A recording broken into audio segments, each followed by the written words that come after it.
Welcome back, and today we are on Tuesday, 20th of September. Time check 10:30 p.m. Singapore Asia time. And if you're watching from the US, that will be 10:30 a.m. Eastern Standard Time, exactly 1 hour after the closing opening bell. And today we got a really nerve-wracking day to begin with because the start of the FOMC meeting commences today.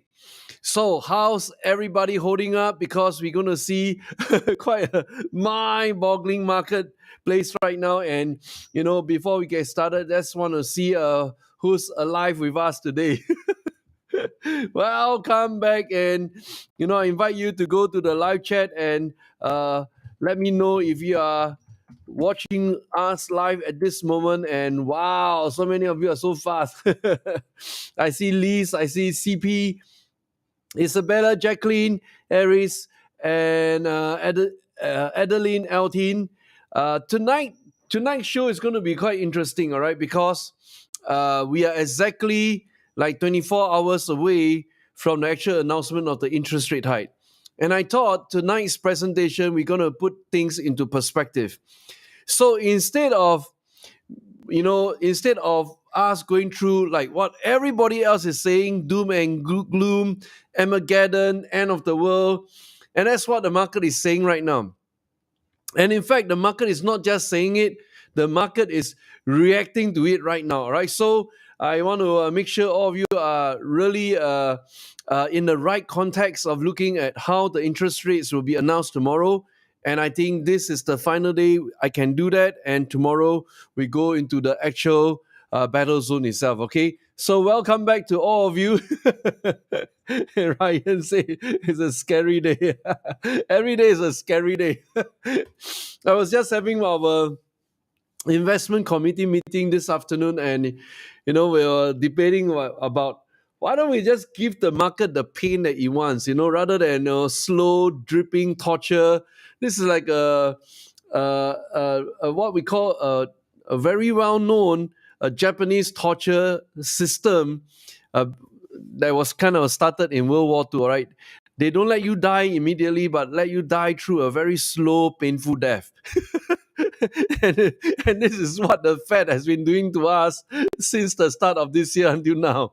So we were debating about why don't we just have a 200-point interest rate hike, 200 basis point interest rate hike, and just shock and awe the market. Let it just wipe out everybody and let everybody taste the pain. Now, there are two camps of this thesis, obviously, but before I go any deeper on that, and I want to share you the important presentation here today. Let's take a look at how the market has reacted right now, right? So hold your horses, and here we go. This is the Dow Jones, and obviously today it has dropped by about 384 points, and we are down right now at 30,635 points, all right? The critical line that we're going to watch for tomorrow is this line called a 30,000 line, all right? So we've gone through this part several times already. I should not belabor the point, but this is the moment in time, the truth. Now, if it touches 30,000 and it will just go on a free fall, all right? So, but what is the likelihood of it breaking 30,000? I think there's a likelihood of the hair touching it, breaking below it, but the context must be set right. So I think the final day before the actual D-Day itself, which is tomorrow, let's get the context right. And I kind of prepared this for all the naysayers out there. Doesn't matter, doesn't matter how you feel about it. Hold on a minute. I just gonna start this video. Let me just make some adjustment, all right? And here we go. So let's get the context right. I want to go through this 4-minute video with all of you and really pick out the salient important points. Then with this video as the backdrop, I think I'm more than equip all of you to go through the thunder, lightning, and rain tomorrow, all right? Come what may, all right? In any case, there's only two binary outcome. It either goes violently up or it either goes violently down, That's it. Two binary outcome. Don't have to think too much about it. There will be no sideways movement. All right. It's only violently up or violently down. So let's watch this video 4 minutes, and at different intermittents, I will stop, make some comments, help you to digest, and then I'll continue play. Right. Here we go. This is one of the most brilliant interview, and I think it sets the tone right to prepare us for tomorrow. And here we go. One steadfast bull, though, sticking to his case for a year-end comeback. CNBC contributor Tom Lee, he's the head of research at Fundstrat Global Advisors. He joins me now. You know, Tom, I have to admit, when I have you on, people say, why you keep having him on? He's too bullish. He says the same thing about being bullish every time. And I say, I got to have you on because everybody else is negative. So we got to press the case and find out how you can remain so bullish for the remainder of the year in the face of what is overwhelming negativity from most. How do you? How do you stay positive, thinking that stocks can still do well when most others think they cannot? Scott, I think that a lot of this has to do with, I don't think the right word is myopia, but I think investors have what I call recency bias. You know, that we've got really bad inflationary data now, and we've got negative price momentum. And in that combination, investors basically are negative, but they can't necessarily see how things can inflect. All right, so here, the first thing, very bad inflation data and very bad sentiment. As a result, it kind of clouded our eyes to see where's the light at the end of the tunnel. All right, so I think he set the case really, really nicely, defending the bull case. That's Fundstrat's Tom Lee, and you know, I had the pleasure of having a fine dining with him in Taipei. That was in 2018, if I remember correct. 2018, yeah, I think 2018, 2017. No, 2018. So this guy is very, very wise. And in fact, he's always bullish ahead of his times. He was one of the earliest Bitcoin bull that called for 20,000 when, you know, he was proven wrong for more than 1 year. Everybody trashed him, and suddenly Bitcoin went to 64,000, and then he kind of resurrected, became a hero, right? So you got to know this man is always very bullish, but you have to hear the thesis behind his bullish views, all right? So we continue from this point. Here we go. And I think one of the most important inflections that has already taken place, but the second leg comes early next year, is that inflation has peaked. I don't think the August CPI report has changed that. And if you look at what the bond market's saying, it's saying that by the middle of next year, inflation using swaps is going to be around 2.5%. So we're talking about inflation drop. That means Number one, inflation has already peaked. Number two, by the bonds market, they are saying that the test case for next year inflation will drop to 2.5, which is kind of a whisker away from what Fed chairman wants to hit inflation at 2%. All right. So he's looking at these two data points. And remember, we spoke about this several times. We got blindsided at the beginning, so-called transitory inflation, because the data was bad to begin with. Right now, fast forward to now, we are still looking at the same bad data. Nothing has changed. Rubbish in, rubbish out. All right. So, and that's the reason why you take these two, put it together, and versus what Tom is talking about, looking also at the bond market, it makes sense. Here we go. Dropping from 8% today to 4% early next year to 2.5%. And that means the Fed's, in terms of hiking, is going to be done sometime early next year. That didn't change with the August CPI, though. Maybe the level of hikes that we're getting to, but the data, those peaks, isn't changing. And what I think is the most important is when the Fed is sort of vanquished inflation, and even Alan Bunter said, this is kind of a young inflation, not going to take decades to fix. Then corporate America is emerging from a time where they survived COVID and didn't see profit margins collapse. And then they went through a 2-generation level of inflation never seen, and then they survived. To me, that's going to be taking out a huge tail risk out of equity risk premium. You heard that? We survived one of the most painful COVID-19 period or era, and kind of President Joe Biden said yesterday that we are out of the woods. There's no more COVID-19, all right? He said that on live TV. And combine that with the generational wealth that, hey, we are looking at all these problems facing us, but the market didn't collapse. The wealth retains. All right. So that is the key point that is putting forward right now. And we continue to push one more point. Here we go. When we see markets convinced inflation is broken, PE is going to go up dramatically. And I think that that's the mood change that's going to take place. We actually think it could happen as early as the October CPI, which is in a few weeks. So yes, so PE is going to go up dramatically. Price earnings as early as October, and we just finished the September. We just finished the September inflation data, 8.3%. October is coming out exactly about 4 weeks from today. That's the window, and October is the only month that doesn't have FOMC minutes or meeting minutes. So that is the only month we're just going to look at pure inflation data, and if we're going to tank, like what Tom Lee is saying, it will set up the case for a bull run towards the end of this year. Here we go. We are sticking to our constructive view, but again, I think we're trying to look past this recency bias. Yeah. Speaking of recency, FedEx, that doesn't give you any sort of pause that it's a canary in a coal mine, that it's the first of many to come out and warn, and therein lies the biggest problem?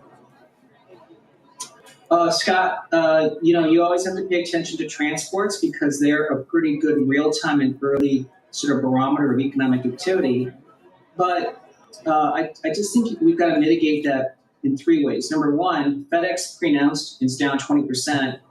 And on the day that it pre-announced it's down huge, the market's down kind of in line with some of the weakness all week. It hasn't accelerated the sell-off.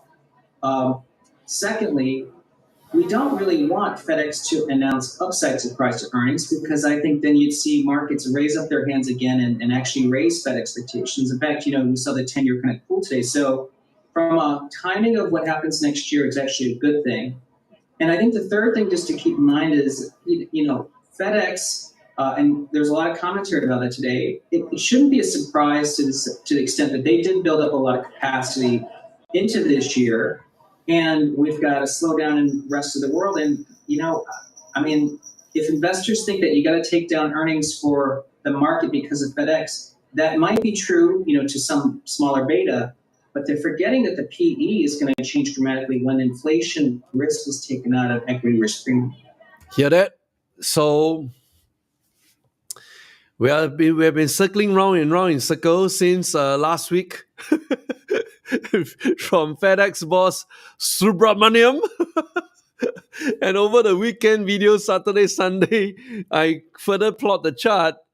And it all started from a cozy live trading last Thursday, then Friday, FedEx, and then Saturday, Sunday, I continue to pound on the inflation data plus the FOMC minutes window. And again and again, we are circling on the same theme, THEME.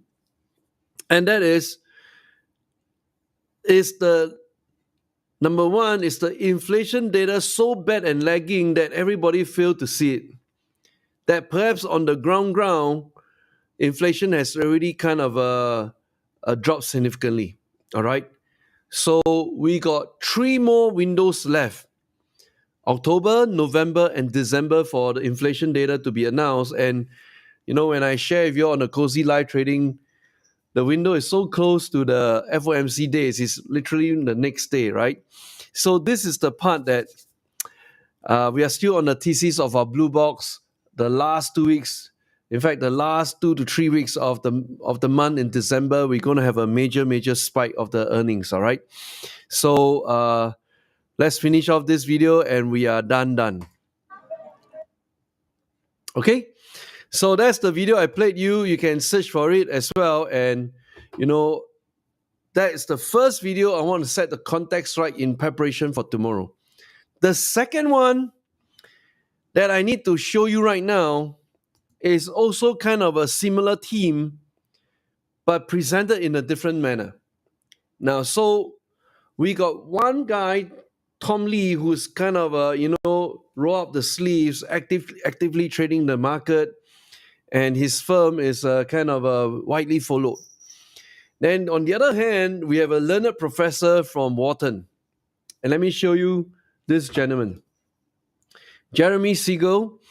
And in fact, I'm not too sure why, CNBC loves to invite Wharton professor, but not Harvard professor. I don't see any Harvard professors go on air to talk about the stock market.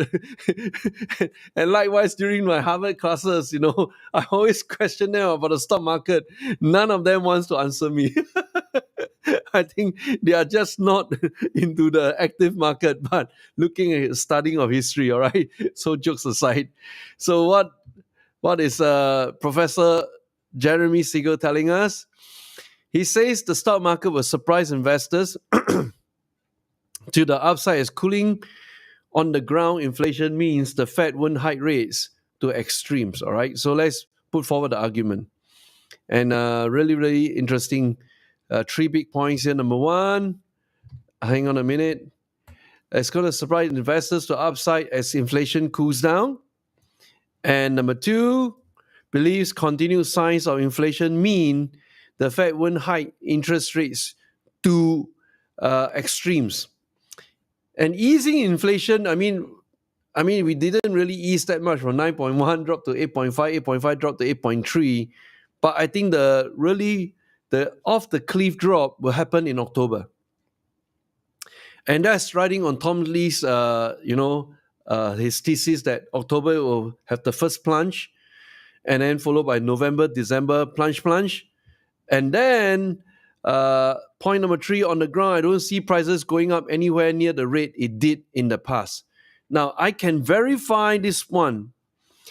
Prices going up anywhere. I don't see prices going up anywhere near the rate it did in the past. So we have prices going up, but not at a phenomenal rate. Reasonable rate, that is also due to the supply crunch. Please bear in mind, the supply crunch kicked in and prices went up. That's because the cost of logistics went up. It kind of messed up all because of the lockdown in China. All right. So that is the justification for the price hike because of the supply chain bottleneck. So this is the point that I can really resonate with Professor Siegel. Yes, I think this is correct. But let's go deeper into his analysis, all right? So here we go.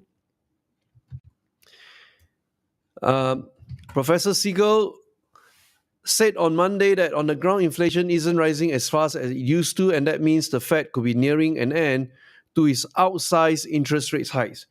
Now, he even put down his bet, all right? So, we went through this discussion on the Saturday and Sunday video, and let's see whether it kind of combined with what we are thinking about the terminal rate of 4%.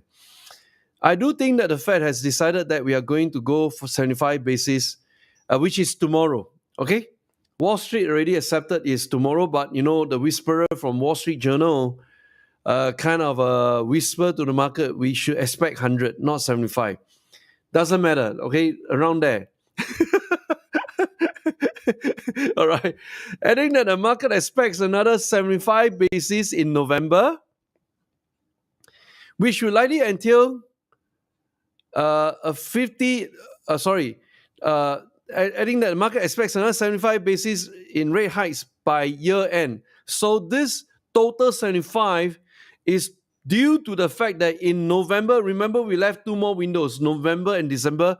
November will contribute 50 basis points, followed by December contribute 25 basis points. That's adding up 75 basis points. Today before tomorrow is 2.25. Tomorrow, if they announce at 7.75, we're going to hit 3%. And by the year end, we will only hit 3.75. This is what the professor is talking about. We will not touch terminal rate 4%, which is in line with what Bill Ackman is also talking about. So the max to him is 3.75. And the good news is, if November, tomorrow, granted, all right, let's say tomorrow we're going to hit 75 basis point tomorrow, okay? And the moment in November, if it drops to 50 basis point, the market will start to rally already, because that to the market is called a rate a drop in the rate hike. And then in December, from 50 drop to 25, that's a 50% drop. That's even better. So this drop is what Tom Lee is talking about. But Tom Lee emphasized more on the inflation drop. Professor Siegel emphasized more on the interest rate drop. And both of the theses, if you combine together, leads to a drop in inflation as well as interest rate, which will prepare for a bull run end of this year. Switch out first. Are you still alive? Wow, this one very difficult to teach. Let me play some music. Let me ask the question. Are you still alive?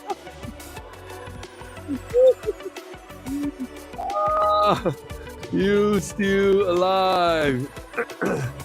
I want to hear your feedback. Come on.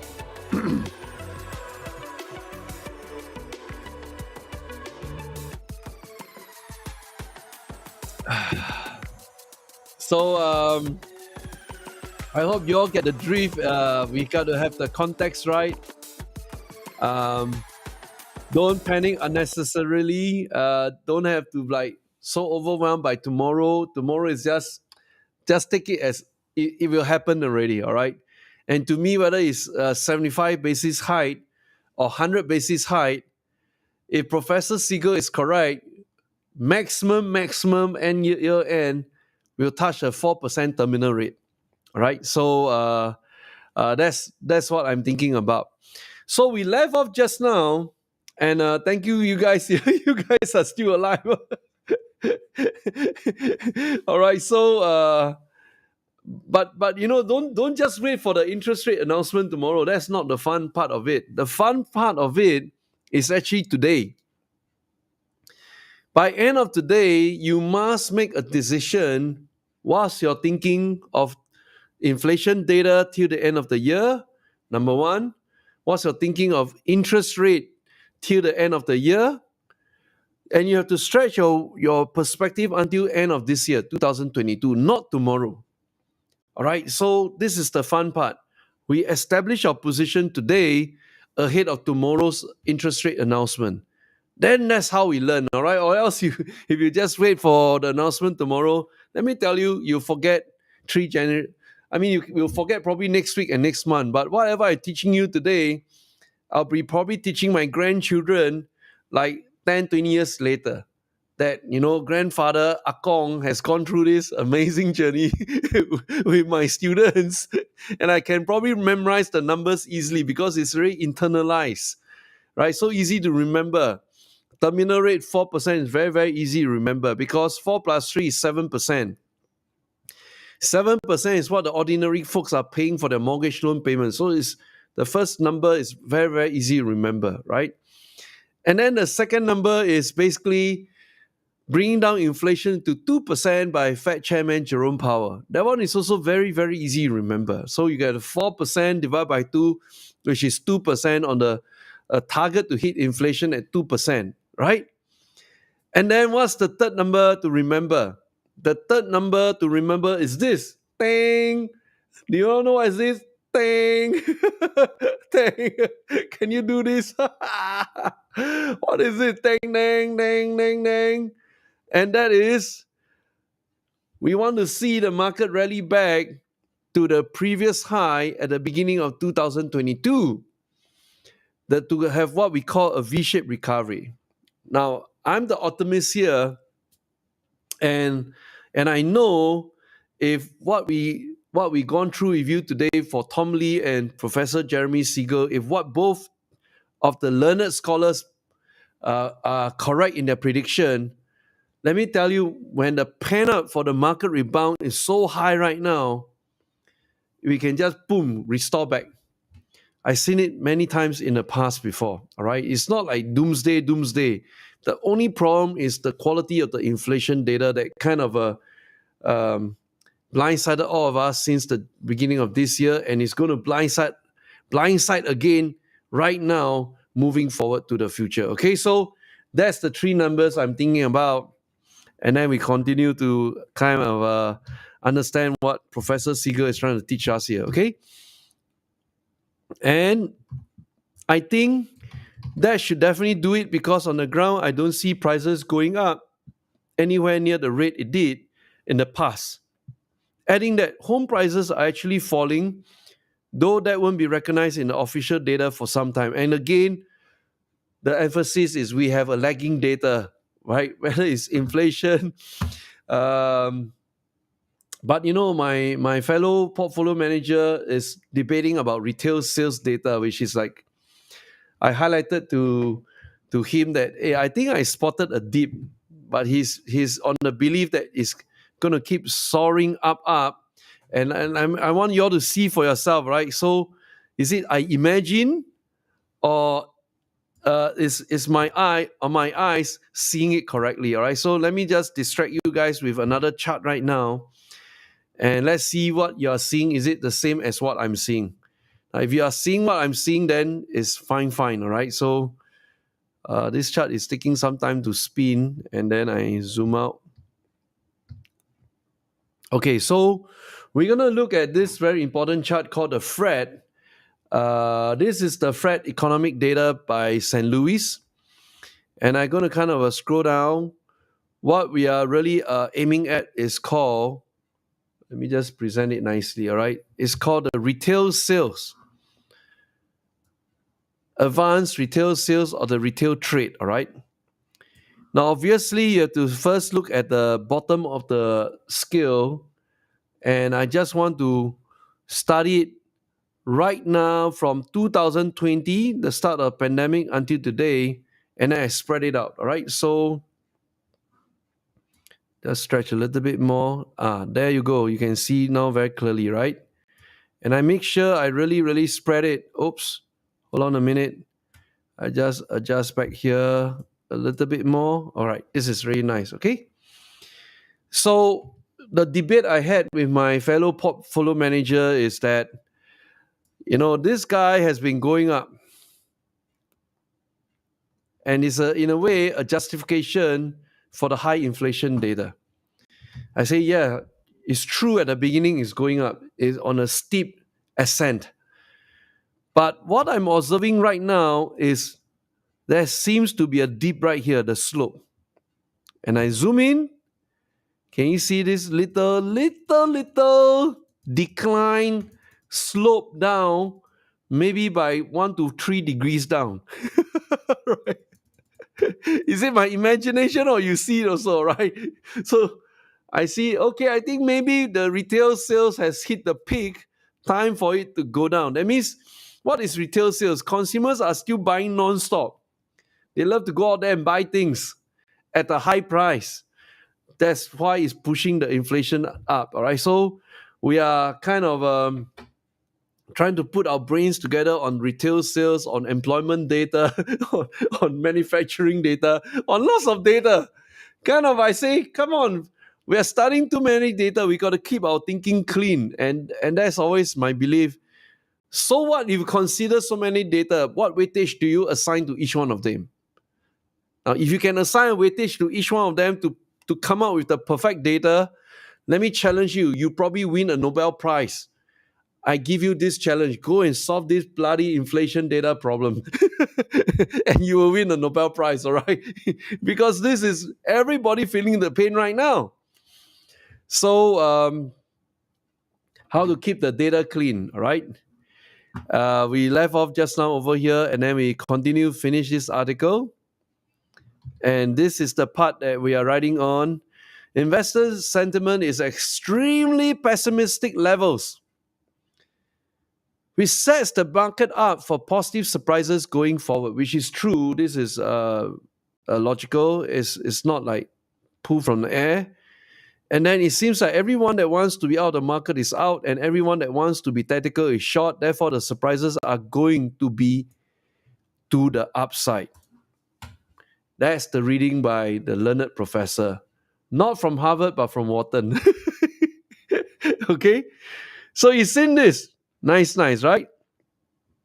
Now, once you've seen this nice, and then you go down right over here, holy moly. Here we go. There are many potential surprise catalysts that could catch investors off guard and send stocks soaring. Aside from cooling inflation, those potential surprises include the falling dollar, and we also debated about the strong US dollar today, almost parity with the euro dollar, right? And that's why they are passing the inflation to, to the European counterparts. This is a real problem, all right, because the dollar is so strong and it achieves parity. So aside from cooling inflation, those potential surprises include a falling dollar. That is what they hope, a falling dollar that will cool the inflation. A long-term resolution to the Russia-Ukraine war, and better than feared economic results from Europe. All right, so those are the things that will kind of taper off. And developments in Ukraine are moving quickly. This may mean some sort of settlement going forward. It looks like Europe maybe has prepared better than we had feared for the winter, rattling off a number of potential bullish catalysts for the stock market. Okay, I think we're almost done on this article, and so let's finish this off. Additionally, a rebound in economic productivity in the second half of the year will be welcomed by investors and the Fed. We get any rebound in productivity in the second half of this year, there's further pressure in prices, which means the Fed doesn't have to go to an extreme.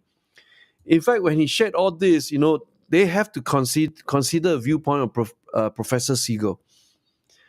Because this guy is an economist. It's not just from the FOMC committee members. They are also, reading, researching, trying to get their data points correct. And you have one guy vocal on CNBC sing a completely opposite tune, all right?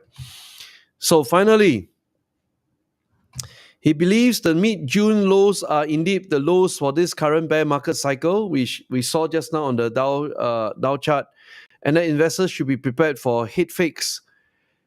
The head fakes that are fake as stocks enter a basing period and consolidate recent volatile swings. The final paragraph, the truth of the matter is we have millions of pieces of news. When the market goes down, we take from the pile that justifies the negative. When the market goes up, we take from the pile that justifies the positive. When everyone has sold, only the buyers are left and the shorts are exposed. And there you go. Wharton Professor Jeremy Siegel says inflation is overstated and the Fed may over-tighten if it doesn't correct their view on high prices. So let's take a summary. We got two views right now. One is from Fundstrat, Tom Lee. The other one is from Wharton, Jeremy Siegel. All right. Both of which, through their own assessment and investment thesis, point to the fact that we should see a positive rebound by end of this year. And I want to set this correct because tomorrow we're going to have extreme volatility. Whether it's 75 or 100, I don't think the market is expecting a 50 basis point. Minimum 75, maximum 125, in between probably hit about 100, all right? And then the market will take a beating. Until when? So let me prepare you for that journey. The market will take a beating until the next inflation data is out. And the next inflation data is out when? Holy moly. Let me open up my magical chart. It will only be out on this exact date. So let me frame this up, and here we go. It shall only be out on and let me just kind of adjust it. All right, I think this is nicer. It will only be out on the 13th of October. All right, that's my mom's birthday. And of course, from there, we enter into 2nd of November. That will be FOMC, the next rate hike in November. Kind of a weird. This is happening before the inflation data on the 10th. Typically, FOMC is after the inflation data, right? But this is the weird one for that month itself. And which also happens before the midterm election on 8th of November. All right. So we are really banking on the 10th of November, on the 13th of November, 10th of November, and the 13th of December, all kind of a 13, 10, 13, right? So really, really nice to easy to remember. Okay. I've gone through the preparation for all of us to go through tomorrow. Now, what is the next big thing that we're going to talk about is this. Oh, I forgot to switch off the chat. Sorry, blocked the view just now. So we're going to go to the next big thing is the article of the day, which, I was also thinking like, is this a good trade tonight ahead of the FOMC interest rate announcement, right? So let me just adjust my stuff right here. And here we go. This is what we're going to do. Okay? Ready? Here we go. I want to take a look at this article, which I think, if it's correct, then it'll set the pace really well for what we just analyzed earlier on. All right? So let me just make some adjustments. Make sure my mouse is working. And here we go. All right. All set up nicely. And 3, 2, 1. Article of the day goes to this. Amazon memo says Thursday night football drew a record number of Prime signups for a 3-hour period. All right. Typically, if you take this as an indicator, you're set for a good earnings that's coming up soon.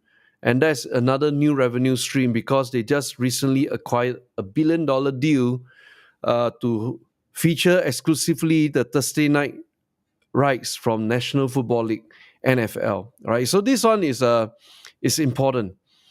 I think they are covering new markets.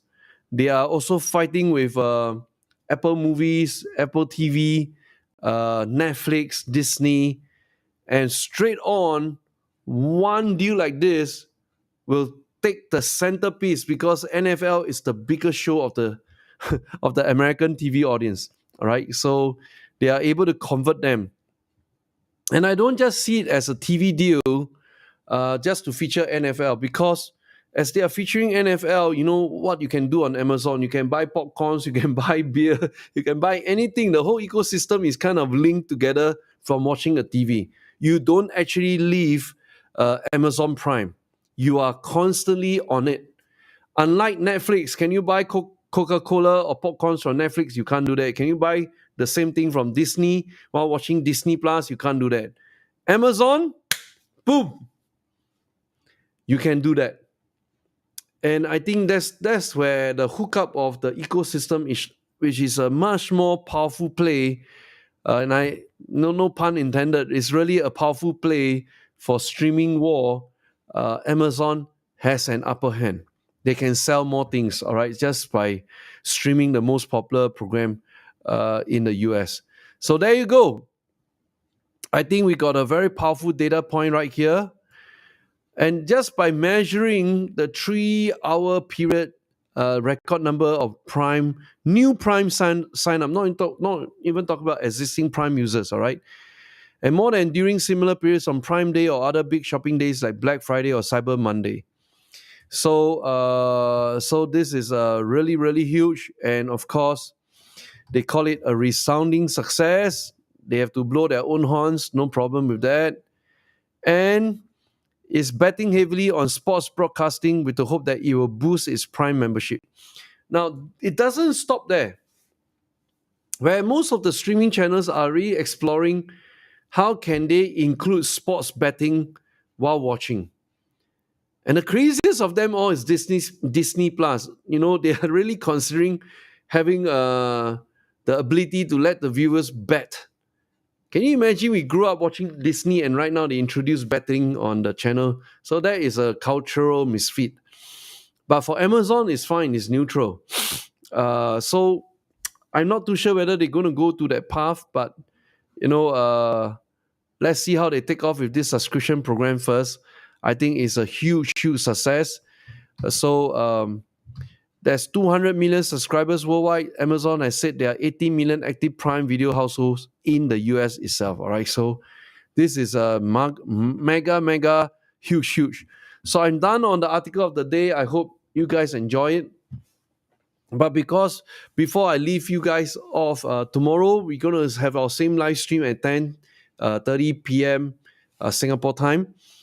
But the FOMC will only be announced at 2 p.m. Eastern Standard Time. Typical time is about 2 p.m. By the time 2 p.m. the data will be out, and then Fed Chair will go live on the TV and explain. And then you open up the floor for the journalists. By then it's about 2:30, 2:45 p.m. Eastern Standard Time. And I believe, the journalists also include the key anchor from CNBC, Wall Street Journal, New York Times, and all that. I hope a few of them will ask about data collection for inflation. And where, what the Fed is looking at is perhaps totally different from what is really happening on the ground. That question he has to answer. All right. And of course, he'll repeat the same story. We got to bring inflation down to 2%, And Jeremy Siegel already seen that. Not Jeremy Siegel, Tom Lee already seen that at the bond market, you'll bring inflation down to 2.5 by next year. So kind of fitting in nicely. Okay. So don't panic tomorrow. Don't react irrationally. Have our eyes beam all the way until end of this year and define it as 31st December 2022. The game doesn't stop. We have to look further, and by which typically in the month of December, I'll do the major goal setting for 2023. All right, so that's on my mind and quite a lot of things for me to fill up this week. And we keep chasing our goals right here in the investing market. Thank you for joining me here tonight, and I hope to see you again tomorrow. And we're going to be in the battlefields to get together. And may God bless all of us. Goodbye, everybody.